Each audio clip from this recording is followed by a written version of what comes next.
आप सभी को जय मसीह की। खुदावन यसु के नाम में मैं आप सबों को सलाम कहता हूँ। Greetings in the name of our wonderful Lord Jesus Christ.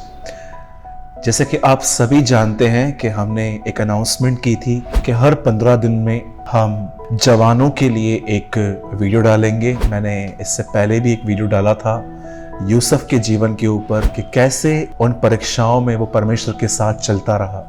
वैसे ही आज मैं एक और वचन आपके साथ शेयर करना चाहता हूँ और मैं आपको सबसे पहले ये बताना चाहता हूँ कि हम आने वाले हर 15 दिन में विशेषकर जवानों के लिए एक वीडियो हम इस चैनल पे अपलोड करते रहेंगे ताकि हम मसीह की तरह बनते जाएं और सेवा के लिए तैयार होते जाएं। जब मैंने ये अनाउंसमेंट की थी यूट्यूब पे और फेसबुक पे कि आने वाले दिनों में जवानों के लिए कुछ संदेश दूंगा, तो आप में से बहुत सारे लोगों ने मुझे सजेशंस दी थी कि किन किन चीज़ों के ऊपर वीडियोस बनाने चाहिए। जैसे कि मैंने आज बहुत हद तक देखा है कि बहुत सारे लोग पबजी खेलते हैं, उसमें अपना समय बर्बाद करते हैं। बहुत सारे लोग इन दिनों में चैट्स में बिजी हैं। कुछ ऐसे भी हैं जो प्रभु में आ गए हैं लेकिन उन्होंने वो संगतियां नहीं छोड़ी हैं जिनकी वजह से वो पाप में गिरते हैं। आज बहुत सारे लोग सेल्फीज लेने में बहुत ज़्यादा बिजी हैं। हम अपने जीवन में ऐसे दोस्तों को रखते हैं जो हमें मूवीज़ पे लेके जाते हैं, हम इमोशनल अटैच्ड होते हैं।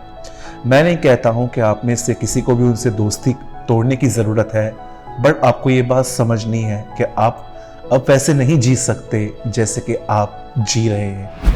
मैं आज आपके साथ कुछ वचन शेयर करना चाहता हूं जिसको सुनकर आपको एक रास्ता मिलेगा कि आप अपने जीवन में हर उस बात को जो परमेश्वर को पसंद नहीं करती है, आप उस पर कैसे जय पा सकते हो। आइए मैं आपके साथ एक वचन शेयर कर रहा हूं। यदि आपके पास बाइबल है तो आप भी मेरे साथ खोल सकते हैं। यूहन्ना की किताब, यूहन्ना रचित सुसमाचार, द गॉस्पल ऑफ जॉन, और उर्दू में यूहन्ना की इंजील, उसका दूसरा अध्याय, सेकंड चैप्टर, दूसरा बाब और उसका 7वां वचन। यीशु ने उनसे कहा, मटकों में पानी भर दो। उन्होंने उन्हें मुहामुंह भर दिया। तब उसने उनसे कहा, अब निकालकर भोज के प्रधान के पास ले जाओ। आप सभी इस कहानी से वाकिफ होंगे। आप बहुत बार इसके ऊपर सरमन सुन चुके होंगे, आपने इसे स्टडी भी किया होगा। शायद आपने इस वचन के ऊपर बहुत सारे आर्टिकल्स भी पढ़े होंगे। ये बहुत फेमस पैसेज है बाइबल का, जहाँ पर यीशु एक शादी में अपने चेलों के साथ और अपनी माँ मरियम के साथ दिखाई दिए। आज मैं इसी कहानी से आपके साथ कुछ शेयर करना चाहता हूँ जो आपकी बहुत सारी प्रॉब्लम्स का आंसर है। जैसे कि मैंने आपको बताया कि आज बहुत सारे लोग पबजी खेलने में, गेम्स खेलने में, सेल्फीज निकालने में, बुरी संगतियों में, उनकी लाइफस्टाइल ऐसी है कि आपको वो हर दिन मॉल में दिखेंगे। मैं नहीं कहता हूं कि ये सब चीजें गलत हैं, पर मैं आपको बताना चाहता हूं हर वो चीज जिसने आपको गुलाम बना दिया है वो आपके लिए एक संसार है। और यीशु ने कहा, मैंने तुम्हें संसार से चुन लिया है। रोमियो की पुस्तक 12वें अध्याय के दूसरे वचन में लिखा गया है, संसार के सदृश न बनो, don't follow the pattern of this world. आइए मैं आपको कुछ समझाना चाहता हूं। बाइबल ऐसा बताती है, एक समय था जब यीशु को इस मैरिज में उसको आने का एक न्योता मिला, एक इनविटेशन मिला। जैसे यीशु वहां पर गए, उनकी मां मरियम ने उन्हें कहा कि इस शादी में दाखरस खत्म हो गया है। और जैसे यीशु ने ये बात सुनी, यीशु ने पहली चीज कही, हे महिला, तेरा मुझसे क्या काम। यीशु मसीह 30 साल तक मरियम के साथ रहे थे। उन्होंने अपनी हर जिम्मेदारी निभाई थी। एक बेटा होने के नाते उससे सब कुछ किया, लेकिन जब वो सेवा के लिए उतरा, अब उसकी किसी भी इमोशनल अटैचमेंट के साथ वो कनेक्ट नहीं था। एक बार यीशु ने किसी आदमी से कहा, मेरे पीछे हो ले, तो उसने कहा, मैं अपने बाप को गाड़ के आऊंगा। तब यीशु ने कहा, मुर्दों को अपने मुर्दे गाड़ने दे। जब आप प्रभु के पीछे चलते हैं तो आपको अपने उन्हीं लोगों के साथ जिनके साथ आप रहते हैं, आपको उनके साथ इमोशनल अटैचमेंट्स नहीं रखनी पड़ेंगी, क्योंकि प्रभु कहाँ ना कहाँ जानता है ये चीजें आपको उससे दूर करती हैं। बाइबल बताती है अटैचमेंट को मत रखो, लेकिन बाइबल बताती है कि तुम प्रेम करो। प्रेम और अटैचमेंट में बहुत अंतर है। अटैचमेंट हमेशा आपको एक व्यक्ति को गुलाम बनाने के लिए कहती है, लेकिन प्रेम हर एक को आजाद करता है। बाइबल बताती है, यीशु ने उसे कहा, हे महिला, तेरा मुझसे क्या नाता। और तब यीशु ने उन सेवकों को जो वहां पर थे उनसे कहा, मटकों को पानी से भर दो। वहां पर 6 मटके पड़े हुए थे। आप सभी जानते होंगे परमेश्वर ने मनुष्य को 6वें दिन मट्टी से बनाया था और यहां पर मट्टी के 6 घड़े पड़े थे। यीशु ने उनको कहा, इन्हें मुंह पानी से भर दो। बाइबल बताती है जब उन्होंने ऐसा किया तब यीशु ने उनको कहा कि अब इसे ले जाकर बोझ के प्रबंधक के पास ले जाओ। और उस व्यक्ति ने दाखरस चखने के बाद कहा कि तुमने इतनी अच्छी दाखरस कैसे रख छोड़ी थी।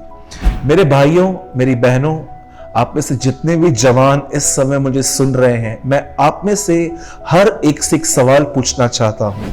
वहां पर पानी खत्म हुआ था कि वहां दाखरस खत्म हुआ था? बाइबल बताती है वहां दाखरस समाप्त हुआ था, लेकिन प्रभु यीशु मसीह ने उन लोगों से कहा कि इसे पानी से भर दो। अब आप मुझे बताइए, यदि आप और मैं उस शादी में होते जहां दाखरस खत्म हुआ है, तो हम यीशु को क्या कहते जब वो हमसे कहता पानी भर दो? हम उसे एक ही बात कहते, प्रभु पानी भरने की क्या जरूरत है, यहां पर दाखरस खत्म हुआ है। पर आप जानते हैं इस पूरी सत्य घटना के अंदर एक चीज बड़ी औसम दिखाई गई है कि उन लोगों ने वही किया जो उनको यीशु ने कहा। और मैं आपको बताना चाहता हूं, जो यीशु कहे उसे करना न केवल एक आज्ञा पालन है पर एक समर्पण है। आप जानते हैं जब वो पानी भरते होंगे तो मुझे ऐसा लगता है कि उनके अंदर ख्याल आते होंगे कि पानी नहीं, दाखरस खत्म हुआ है। फिर भी उन्होंने अपनी विजडम को बंद किया, उन्होंने अपनी अंडरस्टैंडिंग बंद की और उन्होंने वो किया जो उनको यीशु ने कहा था। कई बार जब हम किसी गलत रिलेशनशिप में आते हैं या हम मसीह भाई बहन जो हैं, आप सभी जानते हो कि इन दिनों में बहुत सारे लोग इन दिनों में मैस्टरब्यूशन के सिन में फंसे हुए हैं, हस्तमैथुन के पापों में। यीशु ने कहा यदि तेरा दाहिना हाथ तूने ठोकर खिलाए तो उसे काट के फेंक दे। आप सभी जानते हैं कि यीशु किस बारे में बात कर रहे थे। मैं आपको बताना चाहता हूं, जब हमें सच्चाई मालूम पड़ती है कि ये गलत है तो हम कई बार इसमें से निकलने की कोशिश करते हैं, हम हार जाते हैं, वापस फंस जाते हैं। पर मैं आपको बताना चाहता हूं ये काम नहीं करेगा। यीशु ने उन मटकों को भरने के लिए कहा जिन मटकों में दाखरस समाप्त हो चुका था। याद रखिए, पुरानी जो दाखरस है वो दर्शाती है कि वो इंसान की मेहनत से बनी थी, वो इंसान के एफर्ट से बनी थी। हम अपने आप को बदलने के लिए एफर्ट्स नहीं लगा सकते। आप और मैं अपने आप को नहीं बदल सकते। हमें एफर्ट्स नहीं लगाने हैं, हमें समर्पण करना है। जब पुरानी दाखरस समाप्त हुई, जब पुराने एफर्ट खत्म हो जाएंगे, तब आप प्रभु के सामने आएंगे और आप कहेंगे, प्रभु मैं गलत चैट करना बंद नहीं कर पा रहा हूं। प्रभु मैं पबजी और मोबाइल पे एंड्रॉइड में जो गेम्स आती है मैं उनमें बहुत समय बर्बाद कर रहा हूं। प्रभु मैं बहुत हद तक अपना समय फेसबुक और व्हाट्सएप और आजकल के एप्स में यूज कर रहा हूं। प्रभु मेरा बहुत समय बर्बाद हो रहा है। आप में से भी बहुत सारे लोग जो मुझे देख रहे हैं, आप भी जानते हैं और मैं भी जानता हूं कि जितने हम पहले बढ़े हुए थे, हम मसीह की तरफ ध्यान हटाने की वजह से आज बहुत खाली से हो गए हैं। मैं आपको कहना चाहता हूं मेरे भाइयों और बहनों, जब भी आप अपनी कंडीशन इस तरह देख रहे हो कि आप किसी चीज से बाहर आना चाहते हो, तो उससे निकलने का प्रयास न करें, पर परमेश्वर के सामने अपने आप को समर्पण करें। और समर्पण जानते हैं क्या होता है? अगर मैं कहता हूं प्रभु मैं आज से पाप नहीं करूंगा, मैं कल से पाप नहीं करूंगा। जैसे आप देखिए, साल के पहले दिन 1 जनवरी को बहुत सारे लोग मीटिंग में निर्णय लेते हैं, प्रभु आज नया साल है, आज के बाद मैं ये नहीं करूंगा। लेकिन आप भी जानते हो 2, 3, 4, 5 दिन ये चलता है और उसके बाद हम वापस नीचे गिरते हैं, क्योंकि हम अपनी ताकत से बात कर रहे हैं। याद रखिए, आपको ताकत नहीं लगानी है, आपको समर्पण करना है। आपको परमेश्वर के चरणों में, प्रभु की हुजूरी में, प्रभु की उपस्थिति में जाके, खुदावन की हुजूरी में जाके आपको यह कहना है, प्रभु मुझसे नहीं छूट रहा, आप मेरी मदद करें ताकि मैं ये न करूं। इसे समर्पण कहते हैं। मैं आपसे पूछना चाहता हूं, क्या आप इस तरह करते हैं? यीशु ने उस दाखरस को समाप्त होने का इंतजार किया जो हाथों से बनी थी, लेकिन जब दूसरी दाखरस बनाई गई, मैं आपको बताना चाहता हूं उसमें इंसान की मेहनत नहीं लाई गई, वो सुपर नेचुरल वे से बनी थी। परमेश्वर आप में से हर व्यक्ति से यही उम्मीद करता है, हम जवानों से, कि हम प्रभु के सामने समर्पण करें, हम ईमानदारी से कहें कि हाँ प्रभु, मैं जानता हूं मैं ये कर रहा हूं और ये आपको पसंद नहीं है। प्रभु, मैं चाहकर भी कुछ चीज़ों को नहीं छोड़ पा रहा हूं क्योंकि इनकी लत मुझे लग गई है, पर प्रभु मैं आपकी ताकत पर बिलीव करता हूं। आपकी ताकत मुझे एक गॉडली जीवन जीने में मदद कर सकती है। आप मेरी मदद करें और परमेश्वर आपको प्रतिदिन स्लोली उन डिजायर्स को आपके अंदर से निकालेगा। और मैं विश्वास करता हूं एक दिन हम भी ये कह पाएंगे कि मैं मसीह के साथ क्रूस पे चढ़ गया हूं, अब मैं नहीं परंतु मसीह मुझ में जीवित है। मेरे भाइयों और बहनों, समर्पण करना सीखें। आज मैं आपके लिए दुआ करना चाहता हूं कि आप में से जिन भी लोगों के अंदर कुछ हैबिट्स हैं जिसमें से आप बाहर आना चाहते हो, कुछ पाप जो आपकी आदत बन गए हैं, आप बाहर आना चाहते हो, मैं आपके लिए प्रेयर करना चाहता हूं। आइए हम सब अपनी आंखों को बंद करें। पिता यीशु मसीह के नाम में हम आपके पास आते हैं।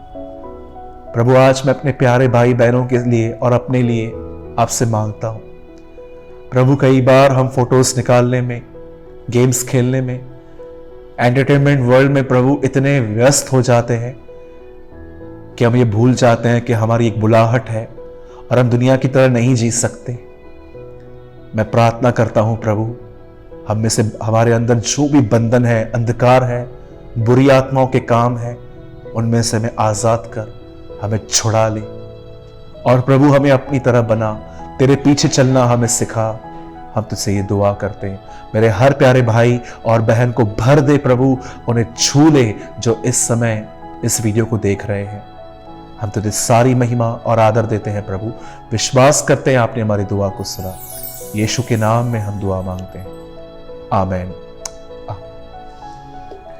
यदि आपने आज के वीडियो में से कुछ भी सीखा और समझा तो मैं आपसे विनती करता हूं कि आप नीचे कमेंट बॉक्स में जरूर कमेंट करें ताकि हम उन कमेंट्स को पकड़ के हम और आगे बढ़ें और भी हम उन बातों पे ध्यान दें और उस कमेंट को पढ़ के हम खुद भी आशीष पाएं। प्रभु आपके साथ है। जय मसीह की। इससे पहले कि हम वीडियो को समाप्त करें, मैं एक अनाउंसमेंट आपको देना चाहता हूं। आप सभी जानते हैं कि महीने के आखिरी हफ्ते में हम अपने कलीसिया के अंदर एक प्रोग्राम रखते हैं जिसमें हम विधवाओं और अनाथों की सुधि लेते हैं। इन दिनों में कोरोना वायरस की वजह से जब लॉकडाउन है तो आप सभी जानते हैं कि बहुत सारे लोग हैं जिनके पास खाना नहीं है, बहुत सारे विश्वासी भी तकलीफ़ में हैं इन दिनों में। यदि आप हमारी कुछ भी मदद करना चाहते हैं विधवाओं के लिए और इस बीमारी में जो लोग भूखे हैं, जिनके पास खाने के लिए कुछ भी नहीं है, यदि आप हमारी मदद करना चाहते हैं तो इस समय आप स्क्रीन पर एक अकाउंट नंबर देख रहे हैं। आप चाहें तो आप अपना हाथ बढ़ा सकते हैं मदद के लिए। इस अकाउंट में अगर आपको खुदावन कुछ कहे तो आप डाल सकते हैं, और अगर डालने से पहले या डालने के बाद आपको कोई भी इंफॉर्मेशन और कंफर्मेशन चाहिए तो इसमें एक नंबर है 9822170886। आप चाहें तो आप यहाँ पर हमें व्हाट्सअप कर सकते हैं। याद रखिए ये कॉलिंग नंबर नहीं है। अगर आप कॉल करोगे तो यहाँ पर कोई नहीं उठा पाएगा, लेकिन आप व्हाट्सअप करेंगे तो हम अपने फ्री समय में, अपने खाली समय में आपको ज़रूर रिप्लाई करेंगे। और यदि आप भारत से बाहर रहते हैं और हमारी मदद करना चाहते हैं तो कृपया मदद करने से पहले हमें इस नंबर पे व्हाट्सएप कीजिए ताकि हम आपको बता सकें। खुदा आप सबों के साथ है। यीशु मसीह की जय।